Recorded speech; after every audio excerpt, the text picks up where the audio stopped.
மாசா defence academy. நாம இந்த வீடியோல ஆர்மி அக்னிபாத்ல கேட்ட ப்ரீவியஸ் கொஸ்டின் பார்ட் 3 பத்தி தான் பார்க்க போறோம். சோ கொஸ்டின் பாருங்க. What will be the sum of the largest and smallest number of 4 digits? சரியா? sum of the அப்ப ரெண்டோட கூட்டுத்தொகை. greatest அப்ப பெரிய நம்பர்.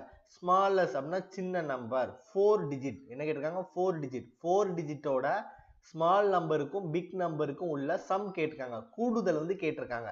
அப்போ 4 டிஜிட்ல ஸ்மாலஸ்ட் நம்பர் வந்து என்னது 1 2 3 4 1000 போடுவீங்க. பிக்கஸ்ட் நம்பர் வந்து என்னது 9999 போட்டுருவீங்க. ஸோ ரெண்டோட சம் கேட்டிருக்காங்க. சம்னா வந்து என்னது கூடுதல். ஸோ ரெண்டுத்தையும் நீங்க கூட்டி போட்டா போதும். அப்போ 0 + 9 0 0 + 9 சாரி 9 0 + 9 9 1 + 9 நமக்கு என்ன கிடைக்கும் 10ன்னு கிடைக்கும். அப்போ 10999 தான் நமக்கான ஆன்சரா இருக்கும். சரியா? ஸோ இதே மாதிரி உங்களுக்கு இன்னும் நிறைய வீடியோஸ் வேணும் அப்படின்னா மறக்காம நம்ம சேனல் என்ன பண்ணிக்கோங்க, சப்ஸ்கிரைப் பண்ணிக்கோங்க. தேங்க்யூ ஸோ மச் ஃபார் வாட்சிங்.